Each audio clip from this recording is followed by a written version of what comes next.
Bismillahirrahmanirrahim. Salam əziz izləyicilər. Hər birinizi xoş gördük. Mübarək Ramazan ayının bu günündə qısa bir mövzuda söhbət eləmək istəyirəm. Mövzumuz insani münasibətlər, insanlar arasında olan küsüllüyü aradan qaldırmaq, küsülləri barışdırmaq haqqındadır.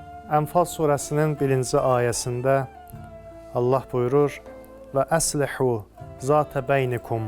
Buyurur, aranızdakı münasibətləri düzəldin, islah eləyin. Bu məsələdə hər birimiz çalışmalıyıq ki, insanlar arasında olan münasibətləri düzəldək. Özümüzlə başqaları arasında olan münasibətləri düzəldək. Və əgər insanlardan, möminlərdən 2 nəfər küsülü varsa, onları barışdırmağa çalışmalıyıq. Hədisdə buyurulur ki,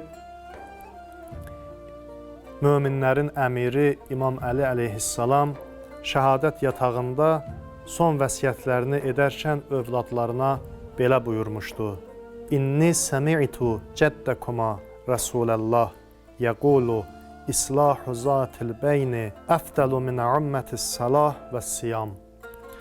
Babanız Peyğəmbər buyururdu: İnsanlar arasındakı münasibətləri düzəltmək bütün müstəhəb namaz və oruclardan üstündür. Və yaxud da İmam Sadiq əleyhissalam buyurur: Sədəqətun yuhibbuhallah islahə beynən-nas iza təfasədu və təqarubun iza təbaədu. İnsanlar arasındakı pozulmuş münasibəti düzəltmək və bir-birindən uzaqlaşmış insanları yaxınlaşdırmaq, yəni onları barışdırmaq Allahın ən çox sevdiyi sədəqədir. Yəni 2 nəfər küslü insanı barışdırmaq üçün pulundan keçirsən, onları məsələn bir çay süfrəsinə, yemək süfrəsinə dəvət eləyirsən, onları barışdırmağa cəhd eləyirsən, buyurur, bu yolda xərclədiyin pul ən qiymətli sədəqədir. Allahın ən çox bəyəndiyi sədəqədir. Kafi kitabında İmam Sadiq əleyhissalamdan nəql olunub ki, müfəzzələ belə buyurdu: İza rəəytə beynəsnəteyn min şiətina münazəətən fəftədiha min mali. İmam buyurdu, bizim şiələrimizdən ikisinin arasında maliyyə məsələsinə görə mübahisə yarandığını gördükdə, mənim pulumdan onlara ödə və o ixtilafı aradan qaldır, onları barışdır. Baxın, İmam Sadiq əleyhissalam özü xüsusi olaraq bu məsələyə büdcə ayırıb, pul ayırıb. İrs məsələsinə görə, məsələn, miras üzərində, miras üstündə problem yaranıb, ixtilafdadılar, dava dalaşdı və yaxud da möminlər arasında ixtilaflı məsələ var pul üzərində. İmam Sadiq əleyhissalam öz büdcəsindən pul ayırıb və müfəzzələ səhabəsinə deyir ki, belə bir halla rastlaşanda mənim büdcəmdən pulu ver və o ixtilafı aradan qaldır, o problemi aradan qaldır. Bir gün müfəzzəl irs, miras məsələsinə görə 2 nəfərin bir-biri ilə mübahisə etdiyini görür. Müfəzzəl onları öz evinə dəvət eləyir, aparır öz evinə. Sonra aralarında münaqişəyə səbəb olan 400 dirhəm idi. 400 dirhəmi müfəzzəl deyir ödədi, o ixtilafı aradan qaldırdı və mübahisəyə son qoydu. Sonra dedi: bilməlisiniz ki, bu pul mənim şəxsi büdcəmdən deyil. Bu pul mənim şəxsi büdcəmdən deyil.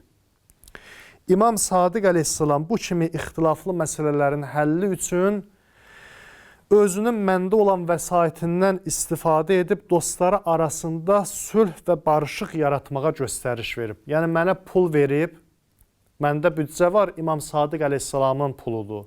Verib ki, dostları arasında, möminlər arasında ixtilaflı məsələləri aradan qaldırım. Pul üstündə bir-biri ilə mübahisə eləyənlərin arasındakı o mübahisəni aradan qaldırım. İmam Sadiq əleyhissalam görün, hara diqqət eləyir? Hansı məsələlərə diqqət eləyir? Təkcə elmə yox, insanlar arasında olan mübahisəni aradan qaldırmaq üçün şəxsi büdcəsindən pul ayırıb və səhabəsinə bu işi tapşırıb. Səhabəsinə belə bir göstəriş verib ki, belə bir halla rastlaşanda o puldan istifadə elə, möminləri barışdır, insanları barışdır. İnsanlar bir-biri ilə küslü qalmasınlar. İnsanlar bir-biri ilə mehriban davransınlar. İnsanların arasını düzəldin, islah eləyin. Baxın, iman budur. Allahın höccəti məsum budur. Məsum hər sahədə bizlər üçün nümunədirsə, bu məsələyə də diqqət eləyir. Ona görə də bu məsələdə də məsumdan nümunə götürək. Özümüzü məsuma bənzətməyə çalışaq, imama bənzətməyə çalışaq ki, insanlar arasında olan münasibətləri düzəldək. Küsüllərin bu ayda məxsusən mübarək Ramazan ayında küsülləri barışdırmağa çalışaq. Onları bir iftar süfrəsinə məsələn dəvət eləyə bilərik. Bu fürsətdir. Bu fürsətdən istifadə eləyək və insanlarla olan münasibətlərimizi düzəldək, islah eləyək və başqalarının arasında da olan küsüllüyü aradan qaldıraq və ən əsası da münasibətlərimizi gözəlləşdirək. Valideynlərimizə qarşı, ətrafımıza qarşı, qonşularımıza qarşı, dostlarımıza qarşı münasibətimizi gözəlləşdirək ki, ümumiyyətlə insanlar arasında, bizimlə digərləri arasında bu kimi hallar yaranmasın. Allah bizləri mehriban bəndələrindən qərar versin və bütün küslü olan insanların arasında islah eləsin.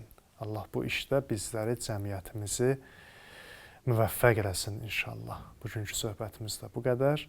Sağ olun, salamat qalın.